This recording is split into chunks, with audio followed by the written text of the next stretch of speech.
Assalamualaikum warahmatullahi wabarakatuh. Nama saya Keisha dengan NIM 101240020. Di sini saya akan mengerjakan ujian akhir semester dengan mata kuliah Islam dan Peradaban Melayu dengan dosen pengampu Ibu Ulfa Husna SPD MPD. Nah, saya akan membahas beberapa poin. Yang pertama itu begitu dalamnya pengaruh Islam dalam kebudayaan Melayu sehingga banyak kalangan mengatakan bahwa Melayu identik dengan Islam. Nah, berdasarkan pemahaman saya, bagaimana pengaruh Islam dalam kebudayaan Melayu? Yang pertama itu dari aksara atau penulisan, di mana Islam membawa bahasa Arab ke dalam bahasa Melayu yang dapat kita jumpai seperti Arab Melayu, kemudian Arab Gundul, dan juga huruf Jawi yang digunakan masyarakat Melayu untuk menulis. Sehingga kita dapat ketemu yaitu buku-buku agama, kemudian sejarah-sejarah Melayu, dan juga sastra-sastra Melayu yang menggunakan aksara ini. Kemudian adat-adat dalam kebudayaan Melayu dipengaruhi oleh ajaran Islam. Misalnya pepatah Melayu yang mengatakan syara mengata, adat memakai, yang artinya bahwa adat harus mengikuti ajaran Islam. Ada dalam kehidupan sehari-hari orang Melayu berkaitan erat dengan nilai-nilai agama Islam. Nah, kemudian yang ketiga, praktik keagamaan. Praktik-praktik agama seperti sholat, puasa, zakat, haji menjadi bagian penting dalam kehidupan masyarakat Melayu. Ini adalah kewajiban yang dilaksanakan oleh orang Melayu sebagai identitas mereka sebagai umat Islam. Nah, kemudian yang keempat, nilai-nilai Islam membawa nilai-nilai yang menggantikan nilai-nilai lama yang sering berbau mistis atau tahayul. Misalnya, Islam mengajarkan tentang pemikiran yang rasional dan logis, mengajak umat untuk berpikir secara kritis dan mengikuti petunjuk-petunjuk yang jelas dalam kehidupan sehari-hari. Nah, yang kelima ini, identitas Islam sudah menjadi identitas bagi orang Melayu. Dalam kehidupan sehari-hari, banyak orang Melayu yang menunjukkan identitas mereka melalui praktik agama Islam, seperti berpakaian syar'i. Dapat kita lihat baju kurung Melayu yang memenuhi cara berpakaian dalam Islam karena menutup aurat dan juga sopan. Kemudian menjalankan sholat dan mengikuti ajaran Islam dalam banyak aspek kehidupan. Nah, yang keenam ini tunjuk ajar Melayu. Tunjuk ajar Melayu mengajarkan bahwa adat dan agama Islam ini tidak bisa dipisahkan. Dalam hal ini, adat harus sejalan dengan ajaran Islam dan Islam membantu karakter anak-anak dan mempersiapkan mereka untuk kehidupan di akhirat.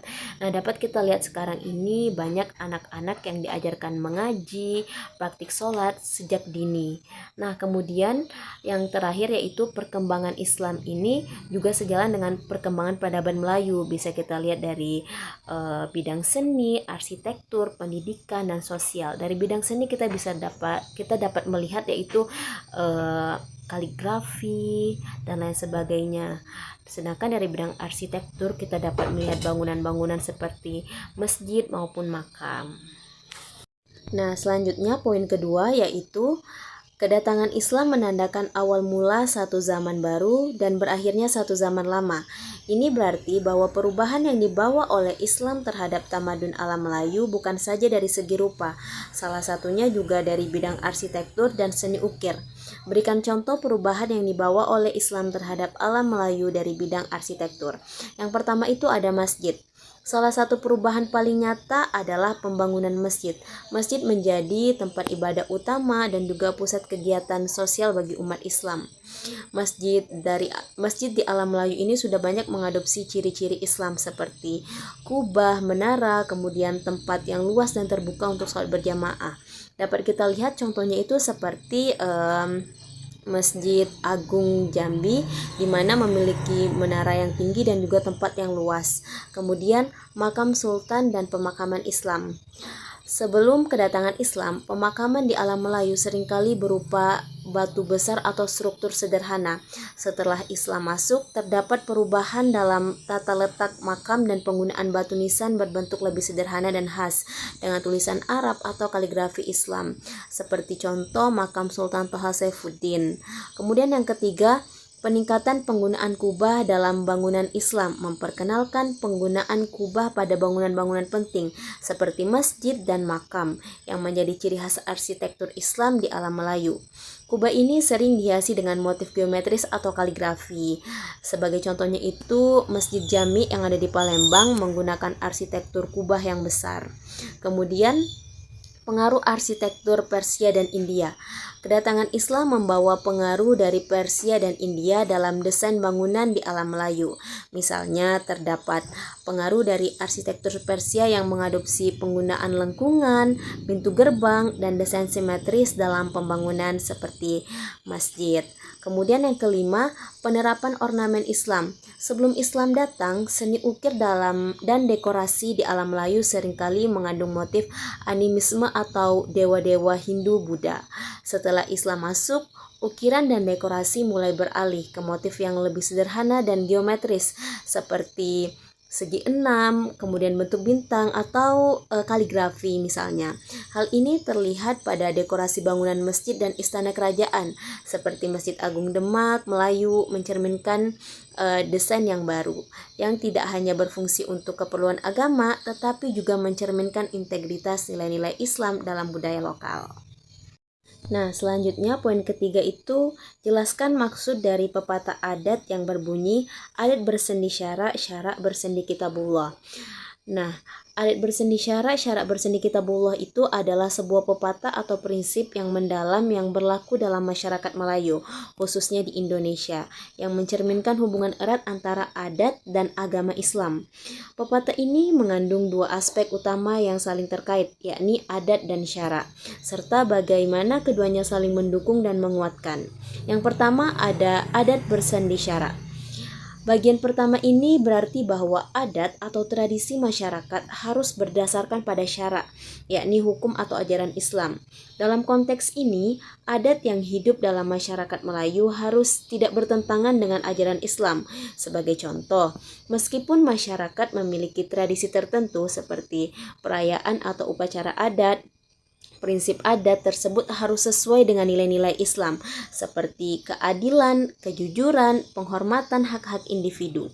Kemudian yang kedua, syarak bersendi kitabullah. Bagian kedua dari pepatah ini berarti bahwa syarak atau hukum Islam bersumber dari kitabullah, yaitu Al-Quran sebagai wahyu Allah yang menjadi petunjuk hidup bagi umat Islam. Dengan kata lain, segala aturan dan hukum Islam atau syarak harus berlandaskan pada ajaran-ajaran yang terdapat dalam Al-Quran. Ini menegaskan bahwa sumber utama dari hukum dan ajaran Islam adalah kitabullah yang menjadi pedoman hidup umat Islam. Jadi, secara keseluruhan, pepatah ini mengajarkan bahwa dalam kehidupan masyarakat, adat dan tradisi harus berjalan seiring dengan ajaran agama Islam. Adat yang berlaku dalam masyarakat harus diselaraskan dengan prinsip-prinsip syariat Islam, dan syariat Islam itu sendiri bersumber dari Al-Quran. Dengan demikian, masyarakat tidak hanya menjaga adat dan tradisi mereka, tetapi juga memastikan bahwa semua tindakan dan keputusan mereka sesuai dengan tuntunan agama. Pepatah ini mencerminkan nilai penting dalam menjaga keseimbangan antara pelestarian budaya lokal dan penerapan ajaran agama Islam. Dalam kehidupan sehari-hari, ini juga menunjukkan bahwa Islam mengakui dan menghargai tradisi selama tidak bertentangan dengan ajaran agama Islam. Nah, poin selanjutnya yaitu poin yang keempat, yaitu agama Islam pertama kali tiba di Myanmar pada tahun 1055. Nah, berdasarkan pemahaman saudara, silahkan saudara jelaskan bagaimana sejarah dan dinamika masuknya Islam di negara Myanmar tersebut. Sejarah masuknya Islam ke Myanmar yang dulu dikenal sebagai Burma adalah perjalanan panjang yang dipengaruhi oleh perdagangan, migrasi, dan interaksi antar budaya. Adapun penjelasan tentang bagaimana Islam masuk dan berkembang di Myanmar itu yang pertama, masuknya Islam melalui perdagangan, yaitu pada abad ke-9 hingga ke-10 Masehi. Islam pertama kali masuk ke Myanmar melalui perdagangan. Pedagang Muslim dari Arab dan Persia berlayar melintasi Laut Arab dan mulai tiba di pesisir barat Myanmar, terutama di wilayah yang disebut Arakan atau sekarang Rakhine. Pada masa itu, Arakan memiliki hubungan dagang yang erat dengan negara-negara sekitar Teluk Bengal, termasuk wilayah Islam di India dan Timur Tengah. Pedagang-pedagang ini membawa agama Islam bersama dengan barang dagangan mereka. Kemudian yang kedua, berkembangnya Islam di kerajaan Arakan, yaitu pada abad ke-15 hingga ke-17. Pada abad ke-15, Islam mulai berkembang pesat di Arakan. Hal ini terjadi karena banyak pedagang muslim, terutama dari Begal, yang saat ini sudah berada di bawah kekuasaan Islam, menetap di Arakan. Beberapa raja Arakan juga memeluk Islam dan menjalani hubungan diplomatik dengan kekhalifahan Islam di wilayah tersebut. Namun, pada abad ke-16 dan ke-17 terjadi konflik internal di Arakan serta serangan dari kerajaan Myanmar dan Portugal yang mengubah situasi di wilayah ini. Meskipun begitu, pengaruh Islam tetap dipertahankan. Nah, kemudian yang ketiga, penyebaran Islam melalui migrasi dan penjajahan Inggris, yaitu pada abad ke-18 hingga ke-19. Pada abad ke-19, ketika Myanmar menjadi koloni Inggris, yaitu pada tahun 1824 sampai 1948, Islam berkembang lebih lanjut. Inggris membawa banyak pekerja muslim dari India, terutama dari Bengal dan wilayah lainnya, untuk bekerja di sektor pertanian, pembangunan infrastruktur, dan militer. Migrasi ini menyebabkan jumlah umat muslim di Myanmar meningkat, terutama di kota-kota besar seperti Yangon dan Mandalay. Beberapa kelompok muslim juga mulai aktif dalam pendidikan dan kegiatan sosial di masyarakat Myanmar. Kemudian yang keempat yaitu komunitas muslim di Myanmar pada abad ke-20 hingga sekarang. Setelah Myanmar merdeka pada tahun 1948, umat muslim tetap menjadi bagian penting dari masyarakat, meskipun jumlah mereka lebih kecil dibandingkan dengan umat Buddha yang mayoritas. Salah satu komunitas muslim yang menonjol adalah Rohingya, yang sudah lama tinggal di Myanmar, terutama di negara bagian Rakhine. Namun, pada akhir abad ke-20 dan awal abad ke-21, komunitas Rohingya menghadapi diskriminasi berat dan semakin terpinggirkan. Pemerintah Myanmar tidak mengakui mereka sebagai warga negara, meskipun mereka sudah lama tinggal di negara itu. Hal ini menyebabkan mereka sering menjadi sasaran kekerasan dan penindasan. Nah, kemudian yang kelima, kontroversi dan penganiayaan terhadap Muslim pada abad ke-21. Pada abad ke-21, ketegangan antara umat Islam dan umat Buddha semakin meningkat. Salah satu peristiwa besar yang menonjol adalah penganiayaan terhadap Rohingya pada tahun 2012 dan puncaknya pada tahun 2017. Militer Myanmar melakukan operasi besar-besaran di Rakhine yang menyebabkan ratusan ribu orang Rohingya melarikan diri ke Bangladesh. Mereka menjadi korban kekerasan, pembunuhan, dan pemerkosaan yang dilakukan oleh militer dan kelompok ekstrem Buddha. Penganiayaan ini mendapat kecaman dari banyak negara di dunia. Namun, situasi untuk Rohingya tetap sangat buruk.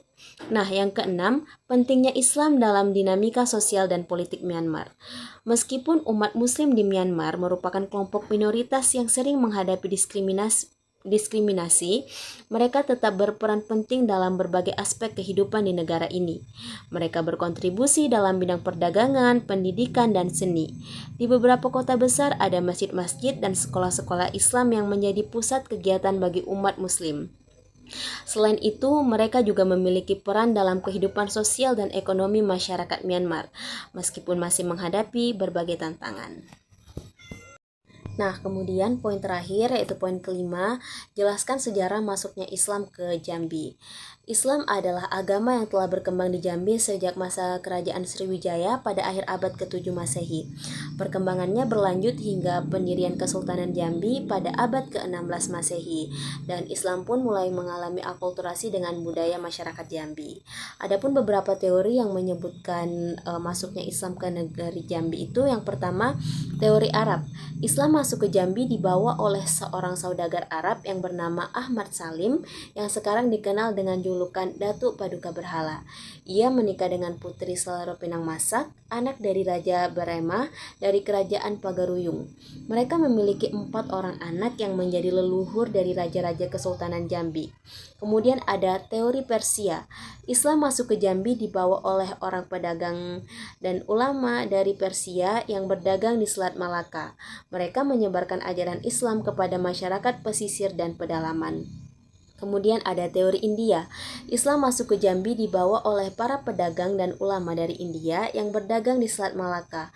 Mereka menyebarkan ajaran Islam kepada masyarakat pesisir dan pedalaman. Kemudian juga ada teori Yaman. Islam masuk ke Jambi dibawa oleh seorang Arab Alawiyin bernama Habib Hussein Al-Barakbah yang berasal dari kota Tarim, Hadramaut, Yaman.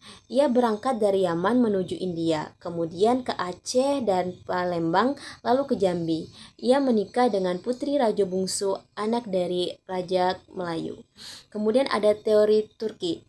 Islam masuk ke Jambi dibawa oleh seorang pendakwa Islam dari Istanbul, Turki, yang bernama Datuk Paduka Berhala. Kemudian ia menikah dengan putri Saloro Pinang Masak, anak dari Raja Baremah dari Kerajaan Pagaruyung. Mereka memiliki 4 orang anak yang menjadi leluhur dan raja-raja Kesultanan Jambi. Nah, kemudian ada proses Islamisasi. Proses Islamisasi di Jambi bersamaan dengan sejarah awal Kesultanan Jambi, yakni pada abad ke-15 Masehi. Pada masa ini terjadi pergantian sistem pemerintahan dari kerajaan Hindu-Buddha menjadi kerajaan Islam. Para raja dan priai di Jambi menganut agama Islam dan membangun masjid-masjid sebagai pusat ibadah dan pendidikan. Islam juga telah menjadi bagian dari budaya masyarakat adat di Jambi. Ini tercermin pada pepatah Jambi, yaitu adat bersendi syarak, syarak bersendi kitabullah, dan syarak mengatok, adat memakai, sebagaimana yang sudah saya jelaskan pada poin pertama dan poin ketiga. Kemudian perkembangan Islam di Jambi. Islam di Jambi terus berkembang seiring dengan perkembangan politik, ekonomi, sosial, budaya, dan wilayah ini. Beberapa faktor yang memengaruhi perkembangan Islam di Jambi yaitu antara lain, yang pertama hubungan dagang dengan negara-negara Islam di Timur Tengah, India, Persia, dan Turki yang membawa pengaruh ajaran dan budaya Islam ke Jambi. Kemudian yang kedua yaitu pendirian Kesultanan Jambi yang menganut agama Islam dan menjadikan syariat Islam sebagai dasar hukum dan pemerintahan. Kemudian yang ketiga, peran para ulama dan pendakwa Islam yang menyebarkan dakwah dan ilmu pengetahuan Islam kepada masyarakat Jambi melalui langgar, maktab, madrasah, dan pesantren. Kemudian, di Jambi ini kita bisa lihat banyak pesantren-pesantren terkemuka, pesantren-pesantren yang terkenal. Kemudian juga ada akulturasi budaya antara Islam dan adat istiadat masyarakat Jambi yang menciptakan identitas keislaman yang khas dan toleran. Baik, saya rasa pembahasan untuk UAS ini cukup sampai di sini. Saya Kaisya Azhara, mohon maaf bila ada kesalahan dan semoga apa yang saya sampaikan mudah untuk dimengerti. Terima kasih. Wassalamualaikum warahmatullahi wabarakatuh.